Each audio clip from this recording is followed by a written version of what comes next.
Welcome to The Deep Dive, your shortcut to being genuinely well-informed. Today, we're digging into a book that, honestly, it really shifted things for a lot of people in personal finance. It's Your Money or Your Life by Vicki Robin and Joe Dominguez. And it's not your usual budget guide, is it? It's more philosophical, almost. Yeah. Came out right when consumer culture was really, booming. Yeah. And the authors themselves have fascinating backstories. Joe Dominguez, okay, this guy was a Wall Street analyst. Yeah. And he just walks away. Retires at 31. 31. Yeah. To actually live by these ideas. Incredible, isn't it? He really practiced what he preached. Totally. And then Vicki Robin, a social innovator, a writer, she brought this sort of intellectual weight and a real passion for living consciously. Exactly. And together, they came up with this core idea, which was pretty revolutionary at the time. That money, it isn't just dollars and cents. It's life energy. Life energy. Yeah. It represents the actual hours of your life you trade for it, your finite time on Earth. And once you grasp that, truly grasp it, it just changes your perspective on everything. Spending, saving. It pushes back hard against that whole myth that, buying more stuff makes you happier. That is the fundamental shift, isn't it? It changes the entire equation. So for this deep dive, our mission is basically to unpack that core philosophy and the practical steps, too. They have that famous 9-step program, plus a whole lot of other lessons. We want to give you a shortcut to getting that financial clarity, maybe even finding some real freedom. Okay, let's unpack this. So let's start right there with that cornerstone idea. How exactly do they get you to see money as life energy? Well, it starts with that core statement, money equals life energy. Simple but profound. Every dollar you earn, it costs you a chunk of your life to get it. Right, time you spent working. Exactly. But they take it further. They say you need to calculate your real hourly wage. Okay, what does real mean here? Not just what's on my pay stub. No, definitely not. You have to factor in all the hidden costs, commuting time, the money for work clothes, maybe lunches out because you're stressed. You get your coffee. Yeah, even the mental toll, the stress relief stuff you might buy. When you add all that up and subtract it from your pay, and divide by the total hours you dedicate to the job, including commute, your real wage is often way, way lower than you think. Oof. Okay, that definitely reframes things. It really forces the question, what is earning this money actually costing you in terms of your life? So that $5 latte isn't just $5 anymore. It's maybe, 15, 20 minutes of your actual life energy? Precisely. Yeah. And that naturally leads to their next big point. You gotta value time over money. Because time is the one thing you can't get back. It's your ultimate finite resource. So spending money sometimes strategically to buy back your time, that's often a really wise investment, according to them. Okay, so once you've had that kind of mindset shift, that money is your life energy, what's next? How do you figure out where it's all going? Well, then comes the awareness phase. And they are pretty hardcore about this. You have to track every cent. Every single one. Every single one. Meticulously log all income, all expenses, no exceptions. It's about getting total clarity, total control. They even suggest making a wall chart. That sounds very analog. It does, but there's something powerful about seeing it visually every day, tracking your progress, maybe month by month. So that monthly tabulation isn't just bookkeeping. Not at all. It builds this deep awareness. It forces you to be honest with yourself about spending habits. Seeing it all laid out in black and white or maybe different colored lines on your chart, it's undeniable. You can't really hide from it. Exactly. You start to see, okay, this is where my life energy is actually going. It shows you your real priorities, not just the ones you think you have. Okay, so you've got the awareness, you see the patterns. What's the step after that? Then you move into redefining enough. This is huge. Enough money, enough stuff. Both, really. It starts with question every purchase. Ask yourself, does this genuinely add lasting value to my life, or is it just fleeting pleasure, a quick hit? That takes discipline. It does. And then, the really big one, you have to define enough for yourself. Figure out your personal threshold for financial sufficiency. What do you actually need to live a fulfilling life? This helps you step off that endless treadmill of just wanting more, more, more. Breaking the consumption cycle. Yes. And that means learning to distinguish needs from wants. They have this great term, gazingas pins. Gazingas pins? Yeah, it's their quirky name for all that stuff you buy but don't really need. The things that just end up cluttering your space in your mind. We all have those, probably. Oh, absolutely. And the goal is to actively avoid consumer culture myths. Reject that constant message that buying more stuff will somehow equate to more happiness. It's really about aligning your spending with your true values, your purpose, not just, keeping up appearances or buying the latest gadget. That alignment piece feels key. And how do they suggest you practice that? Through conscious consumption. Basically, only buying what you truly need or what genuinely enriches your life in a meaningful way. And they have that interesting idea of a fulfillment score, right? Yes, rating your expenses based on the fulfillment they actually bring you. Like on a scale of 1 to 10, how much joy or value did this purchase really deliver? I can see how that would be incredibly revealing.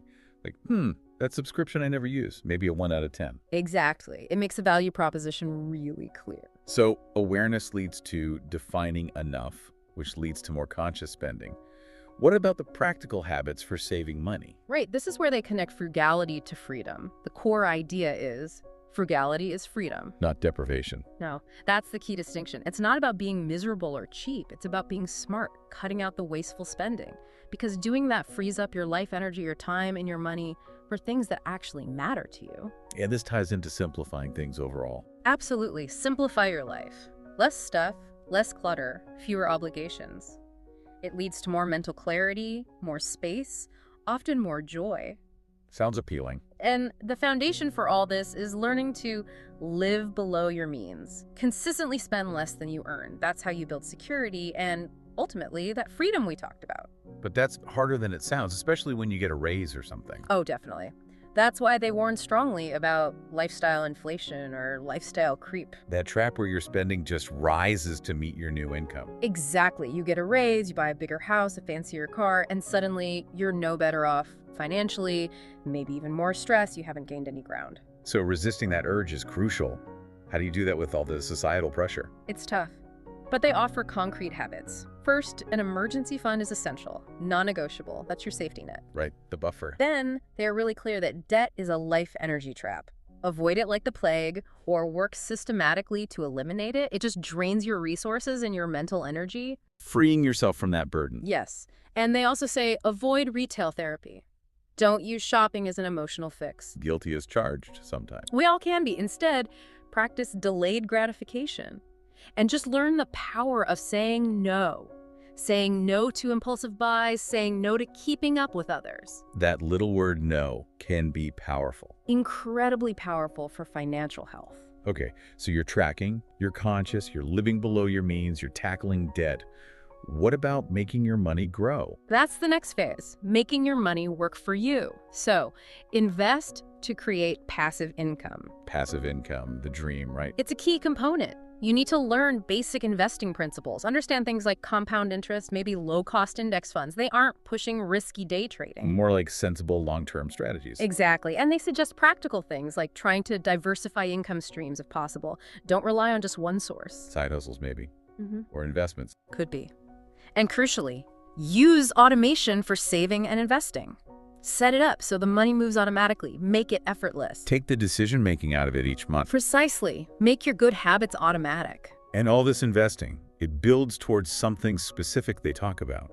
Yes, the ultimate goal in their framework. The crossover point. Okay, what's that? That's the moment. The point where the income generated by your investments is enough to cover your monthly living expenses. So you don't need to work for money anymore. Exactly. That's true financial independence. But what's really interesting is how they frame it.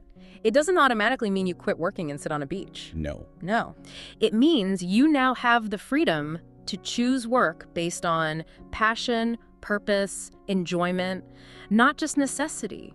Freedom to do meaningful work, not just freedom from work. That's a really empowering distinction.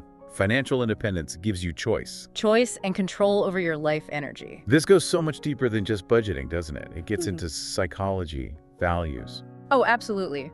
The later parts of the book really delve into the mindset shifts, like remembering money is a tool, not a goal. Use it to build the life you want. Exactly. Use it to support your values. Don't just chase the money itself. And importantly, make peace with past money mistakes. Let them go, learn, but move on. Don't let them define you. And related to that, you have to separate self-worth from net worth. Your value as a human has nothing to do with your bank balance. That's critical. Such an important message. What else on the mindset front? A lot about well-being, like actively practice gratitude for what you have. Shift your focus from lack to abundance, even if it's small things. Acknowledge that money can buy security, not happiness. It can remove certain stresses, yes, but true fulfillment comes from elsewhere. And that classic advice, invest in experiences, not things. Yes, they really emphasize that. Experiences create memories, build relationships, enrich your life in ways material possessions often don't. And fight that urge to compare yourself to others. Definitely. Consciously, avoid keeping up with the Joneses. Recognize how much societal pressure and advertising shapes your desires, often unconsciously. It's everywhere, isn't it? Especially now with social media. It is. So you need that internal compass. So ultimately, money becomes about creating possibilities. That's a great way to put it. Use money to create options, not obligations. Have a clear vision for your ideal life and make sure your money is serving that vision. Yes. And prioritize using money to support your health and well-being, because without health, what's the point? True. Anything else key to making this stick? Community. They stress building a community of like-minded people. Find others on a similar path for support, accountability, sharing ideas. It's hard to do this totally alone. Makes sense. Share the journey. And remember, money can't fix all problems. Some things require different tools, relationships, therapy, self-reflection. Ultimately, their big message is that financial independence is a mindset as well as a number. It's a whole way of relating to your life, your time, your resources. Wow, okay. That really is a journey. From redefining money as life energy, tracking it, being conscious, investing, all the way to this deep mindset shift. So, pulling it all together, what's the lasting takeaway here? I think it's that this book, Your Money or Your Life, it's not really just about getting rich in the traditional sense. It's fundamentally about reclaiming your life, your time. It's about living deliberately, aligned with what truly matters to you, and making conscious choices about how you expend that precious, finite life energy. It's really a blueprint for a life of purpose, enabled by financial awareness, not just defined by wealth. Okay, so here's a thought to leave everyone with.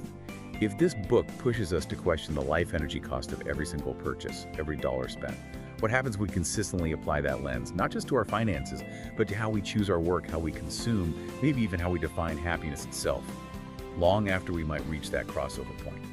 How deeply could that change everything? As the book says, quite powerfully right at the end, your money or your life, choose wisely.